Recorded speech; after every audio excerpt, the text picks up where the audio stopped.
मेरे प्यारे बच्चों, आज हम विषय हिंदी कक्षा 9 पाठ है वाक, अर्थात कक्षा 9 के लिए पद में द्वितीय पाठ वाक की चर्चा करेंगे। वाक की चर्चा करने से पहले हम लोग सबसे पहले वाक लिखने वाली का नाम अर्थात कवित्री के बारे में कुछ कवि परिचय जानेंगे। सबसे पहले जानेंगे कि ललजल जो है, जिनको ललेश्वरी भी कहा जाता है, घर का नाम जो होता है हम लोग का भी होता है शुभ नाम, घर का नाम, उसी तरह उन्हें घर पर ललेश्वरी के नाम से भी जाना जाता है। तो ललजल जो है वो उनका जन्म जो है 1320 ईस्वी में हुआ था। ललजल का जन्म 1320 ईस्वी में हुआ था और निधन 1391 ईस्वी में हुआ था, जो दोनों मैं यहाँ अंकित कर दिया हूँ। जन्म स्थान कश्मीर के पंपोर के सिमपुरा गांव में हुआ था। कहाँ हुआ था? कश्मीर के पंपोर के सिमपुरा गांव में हुआ था।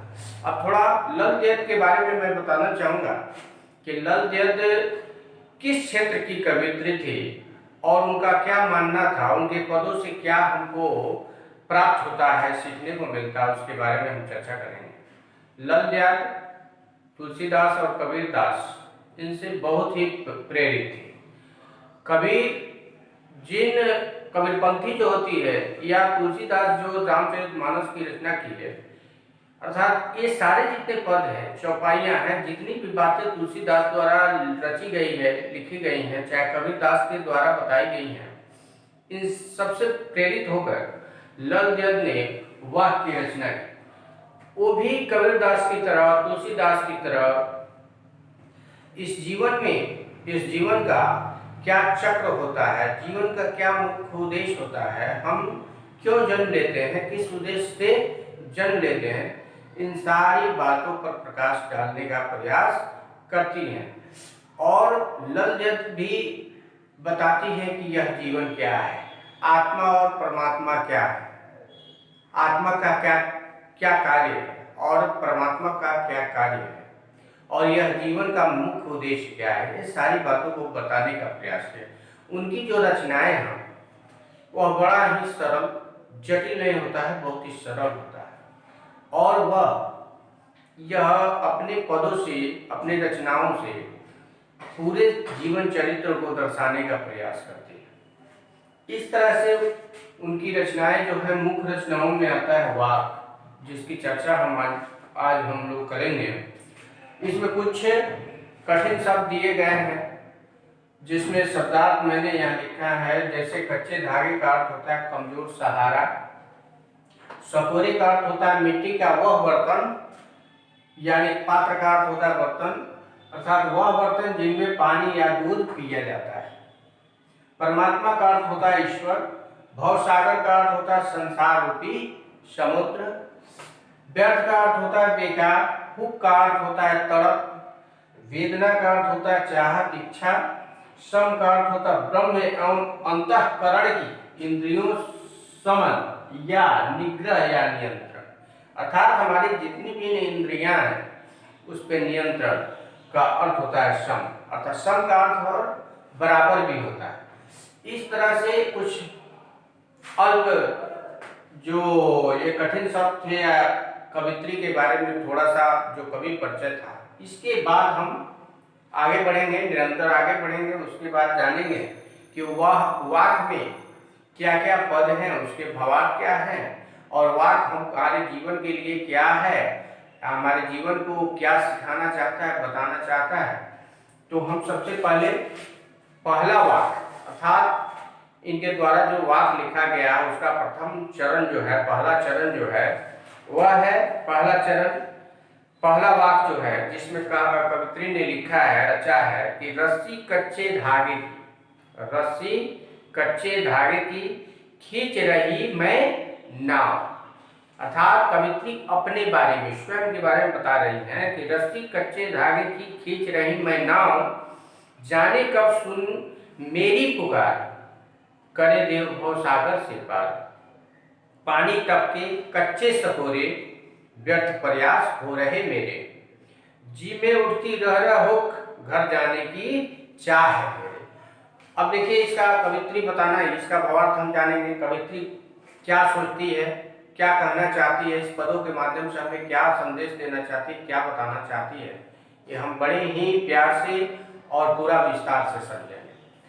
यहाँ कवित्री का मानना है, वो कहती हैं कि मैं, यहाँ पे दिया हुआ है कि रस्सी कच्चे धागे की, अर्थात यह संसार रूपी इस भवसागर में, अर्थात यहाँ जब मैं जन्म ली हूँ तो मेरा जो परमात्मा के पास पहुँचने का जो रस्सी मैं ली हूँ वह बहुत ही क्या है, कमजोर है। अर्थात हमारा कर्म, हमारा जो कर्म है ये, वह कर्म रूपी को बताया गया है रस्सी। अब कर्म क्या होता है? कर्म दो तरह का होता है। कर्म जो है करने का तरीका, एक बुरा कर्म होता है, एक सही कर्म होता है। अब सही कर्म में भी परमात्मा से मिलने वाला कर्म क्या होता है, ये कवित्री का मानना है कि यह जो हमारा कर्म है, यह मैं जो कर्म कर रही हूँ, कर्म रूपी रस्सी को बांधी, यह बड़ा ही कमजोर है। यह कमजोर रस्सी जो है खींच रही है नाव यहाँ इस मानव तन को बताया गया है, यानी कवित्री अपने तन को बता रहे हैं, अपने शरीर को बता रहे हैं कि यह शरीर जो है, इसको खींचने वाला जो कर्म रूपी मेरी रस्सी है, यह बड़ा ही कमजोर है। ठीक है। उसके बाद जाने कब सुन मेरी पुकार, अर्थात मेरी पुकार करे देव भवसागर से पार, अर्थात वह परमात्मा जो है, वो जो ईश्वर है, मेरी कब पुकार सुनेंगे, अर्थात कब मेरी कर्म के बारे में वह फल देंगे, अर्थात मेरा कब वह फल निकलेगा और कब मैं भवसागर से पार हूँ। अर्थात मेरी आत्मा जो है कब परमात्मा में विलीन होगी, ये मेरी आत्मा जो है कब परमात्मा से मिलन होगा। इस तरह से कहते हैं। पानी टपके कच्चे सकोरे व्यर्थ प्रयास हो रहे हैं, अर्थात कवित्री का मानना है कि मैं परमात्मा से मिलन में जो भी मेरे प्रयास हो रहे हैं, मेरे द्वारा किए गए जो भी कर्म है, कवित्री का मानना है कि सब व्यर्थ हो रहा है, क्योंकि पानी टपके कच्चे सकोरे, अर्थात मेरे द्वारा जो भी कर्म किया जा रहा है परमात्मा से मिलन का, वही मिट्टी के पात्र, यानी मिट्टी के बर्तन जिनमें पानी या दूध पिया जाता है, तो मिट्टी के बर्तन या पात्र, यानी मेरे मिट्टी का, कवित्री का मानना है कि मेरे द्वारा जो कर्म हो रहा है उस मिट्टी के बर्तन के समान है, जिसमें मेरा कर्म रूपी यानी मेरा धर्म जो है वह टिक नहीं पा रहा है उसमें, यानी वह उसमें टिक ही नहीं पा रहा है, वह चूक जा रहा है, रिस जा रहा है। इसीलिए कवित्री कहते हैं कि मेरे द्वारा किया गया जो भी प्रयास है वह सारे व्यर्थ हो रहे हैं, बेकार हो रहे हैं। जी में उठती रह हुक, यानी कवित्री के मन में यह तड़प है, जी में बार बार यह तड़प उठती है, हुक उठती है कि घर जाने की चाह करे। घर जाने, यहाँ जिस घर में हम लोग रहते हैं उस घर की चर्चा नहीं किया जा रहा है, यानी आप समझते होंगे कि हम जिस घर में रहते हैं, कवित्री उस घर की बात नहीं कर रही है, कवित्री परमात्मा की घर की बात कर रही है। यह आत्मा जो है उस परमात्मा में कब मिलन होगा, यानी कवित्री का मानना है कि घर जाने की चाह है, यानी मेरे अंदर वह वेदना है। कवित्री के अंदर, कवित्री का मानना है कि कवित्री के मन में वह वेदना है, चाहत है, इच्छा है कि वह कब अपने आत्मा को परमात्मा में विलीन करा सकेगी। ये आपका पहला जो वाक्य था उसका भावार्थ हुआ। दूसरा वाक्य कहता है खा खा कर कुछ पाएगा नहीं, खा खा कर कुछ पाएगा नहीं, न खाकर बनेगा अहंकारी। सम खा तभी होगा संभावी, सम खा तभी होगा संभावी, खुलेगी साकल बंद द्वार की। यहाँ कवित्री कहती हैं कि मनुष्य तुझे भोग विलास, यानी भोग विलास, यानी यहाँ कर खा खा कर कुछ पाएगा नहीं, यानी तुम जो ये संसारिक मोह माया में लिप्त हो, भोग विलास में लिप्त हो, इसका कोई फल नहीं निकलने वाला है, यह निष्फल होगा। इसलिए वहां कहती है कि नौ खाकर बनेगा अहंकारी, अर्थात यहाँ नौ खाकर बनेगा अहंकारी जो पद दिया हुआ है, पंक्ति दिया हुआ है, इसका अर्थ क्या है? एक तरफ कहती है कि खा खा कर कुछ पाएगा नहीं, यानी यह भोग विलास इस मोह माया में, संसारिक मोह माया में तो बधा हुआ है। एक तरफ कहती है कि नौ खाकर बनेगा अहंकारी, अर्थात न खाकर बनेगा अहंकारी। यहाँ अर्थ है कि तुम इस संसारिक मोह माया भोग विलास को छोड़कर क्या कर, ऐसा कर्म कर, अपने आत्मा को शुद्ध कर, अपनी आत्मा को उस परमात्मा से मिलाने का प्रयास कर। आइए, आत्मा से परमात्मा में मिलन कब होगा? तो इसका सबसे बड़ा कारण है कि आपको वही परमात्मा की भक्ति करनी होगी। अपने इंद्रियों को अपने बस में रखना होगा, क्योंकि इंद्रियां जो है बस में रखने से कर्म जो है वह धर्म पे चलने वाला होगा, सत्य कर्म होगा, सत्मार्ग पे चलने वाला होगा। तो इस तरह से कहती हैं कि तुम न खाकर बनेगा अहंकारी, अर्थात अगर तुम संन्यास के मार्ग पर चल देता है या तुम ज्ञान के मार्ग पर, वैराग के मार्ग पर चल देता है, तो दोनों जब तुम्हारे पास संन्यास के मार्ग पर चलता है तो तू ज्ञानी हो जाएगा, वैराग के मार्ग पर जाता है तो भी ज्ञानी होगा। ये दोनों मार्ग पर चल के तुम क्या हो जाएगा? तुम अपने आप को भगवान से भी श्रेष्ठ मानने लगोगे। उस समय यह आत्मा फिर परमात्मा से मिलन में क्या हो जाएगा? विरह हो जाएगा। फिर नहीं, यह आत्मा और परमात्मा का मिलन नहीं हो सकता। इसीलिए कह रहा, न खाकर बनेगा अहंकार। ये खाना है, यानी हमको कर्म करना है, परंतु सत्कर्म करना है, भक्ति मार्ग पे चलना है, वैराग मार्ग पे नहीं, संन्यास मार्ग पे नहीं, हमको भक्ति मार्ग पे चलना है। उस परमात्मा को, उस ब्रह्म को, स्वरूप को जानना है, अपने आत्मा को शुद्ध बनाना है, अपने आत्मा को सत्कर्म पे चलाना है, अपने इंद्रियों को बस में रखना है। इस तरह से क्या होगा कि समखा, तभी होगा संभावित। समखा, यहाँ सम का अर्थ मैंने बताया है कि ब्रह्म एवं अंतःकरण की इंद्रियों समन्वय निग्रह या नियंत्रण, यानी अपने अंदर जितनी भी इंद्रियां हैं, अपने अंदर इंद्रियों को बस में करना, नियंत्रण रखना, नियंत्रित रखना, यानी किस इंद्रिय का क्या कर्म है उसको पहचानना है, उसको जानना है। जैसे यह आंख है, आंख का कार्य है देखना, तो क्या बुरा देखना? सम दृष्टि, सम्यक दृष्टि होना। यानी अगर ईश्वर ने इस शरीर में आंखें बनाई हैं, आंखें दिए हैं, तो इस आंखों का कार्य है, इस चक्षु नयन नेत्र का कार्य क्या है? सम्यक दृष्टि, समान दृष्टि का। ये हाथ दिए हैं, इसका कार्य है दान देना, कर्म करना, सत्कर्म करना। तो इस तरह से जो भी इंद्रियां हैं, इसको इस संसारिक मोह माया से अलग, भोग विलास से अलग कर सदकर्म में, यानी सम्यक समान अपने अंदर को पहचाना कि मैं कौन हूँ, हमारा कार्य क्या है, यह आत्मा क्या है, परमात्मा कौन है।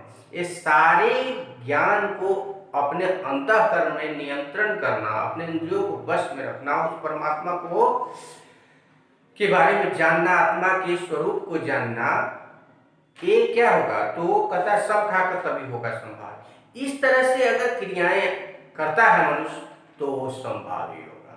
अर्थात संभावी मतलब वह शुद्ध होगा, अंतःकरण से शुद्ध होगा और तब परमात्मा के समीप पहुंच सकता है। खुलेगी साकल बंद द्वार की, यहाँ कहता है कि खुलेगी हमारे अंदर जो यह अंधकार होता है। अंधकार क्या है कि मैं कौन हूँ? अंधकार क्या है कि हमारी सही में, सचमुच में हमारे कर्म क्या है, हमें भी पता नहीं रहता है कि सचमुच में। हम लोग यहाँ आते हैं, हम लोगों से पूछा जाता है नाम क्या है, नाम बताते हैं, पिता का नाम क्या है, पिता का नाम बताते हैं, अपने बारे में सब कुछ बताते हैं, परंतु फिर भी एक प्रश्न है कि सचमुच में तुम कौन हो, तुम्हारा कार्य क्या है, ये आत्मा कौन है, ये परमात्मा कौन है, ये सारे प्रश्न हैं।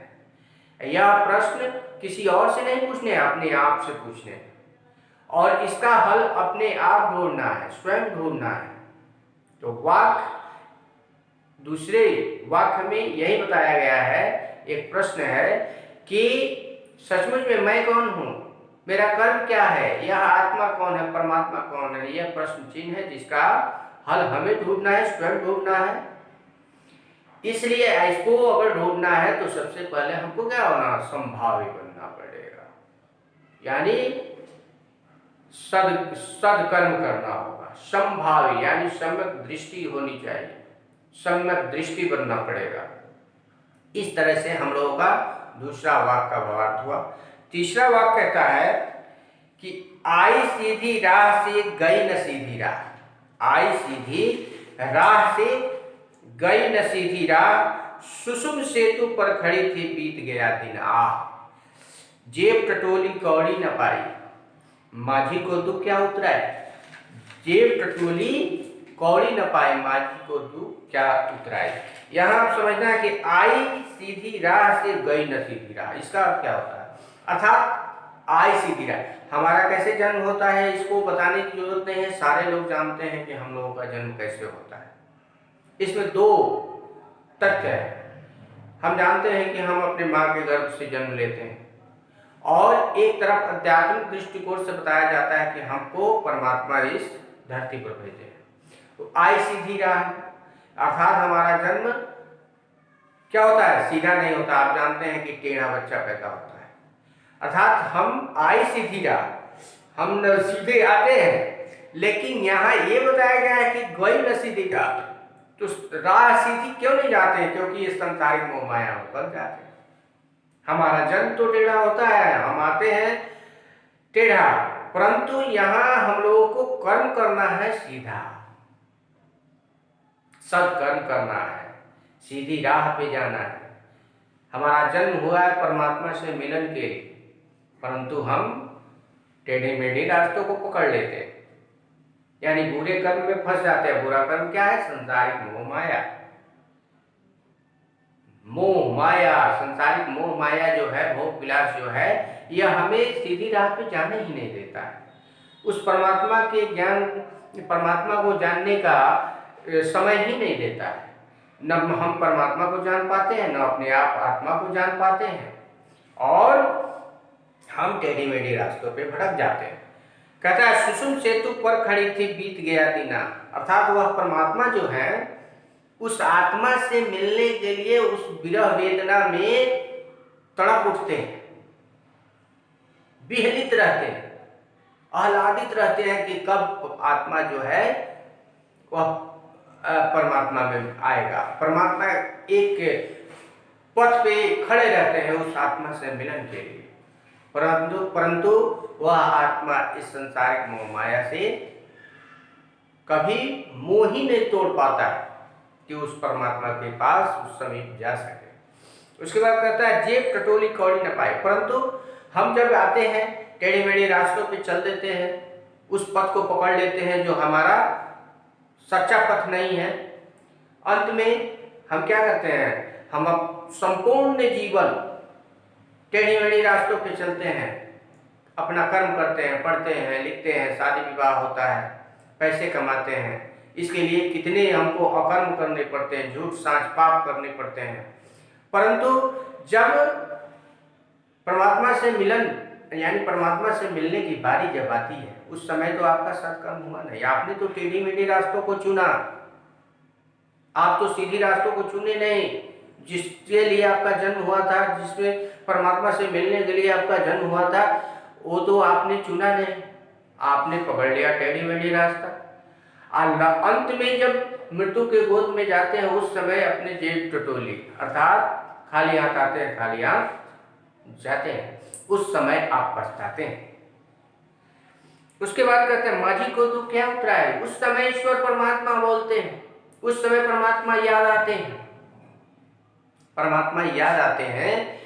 तो उस समय आत्मा जो मृत्यु के गोद में जा रहा है, अर्थात यह शरीर मृत्यु के गोद में आ रहा है, आत्मा इससे निकलकर दूर दूसरे शरीर को धारण करने वाली है, उस समय यह शरीर कहता है कि अब उस समय पछताने से क्या होगा कि मुझे परमात्मा, मेरा जन्म हुआ था परमात्मा से मिलन के लिए। तो उस समय कहता है कि माझी को दुख याद रहे, उस समय पछताने से क्या होगा। उस समय पछताने से कुछ नहीं हो सकता, क्योंकि आपने तो टेढ़ी मेढ़ी रास्तों का चयन किया था, सीधी राह पकड़ी नहीं।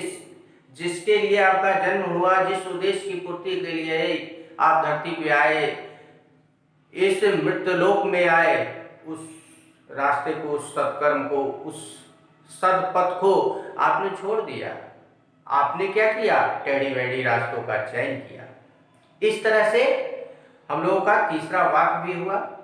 आज के लिए इतना ही, तीसरा वाक्य तक। इसके आगे फिर हम नेक्स्ट अगला जो वाक्य है, वाक्य को पढ़ेंगे, पद को पढ़ेंगे और उसका भावार्थ समझाएंगे। आज के लिए इतना ही, धन्यवाद।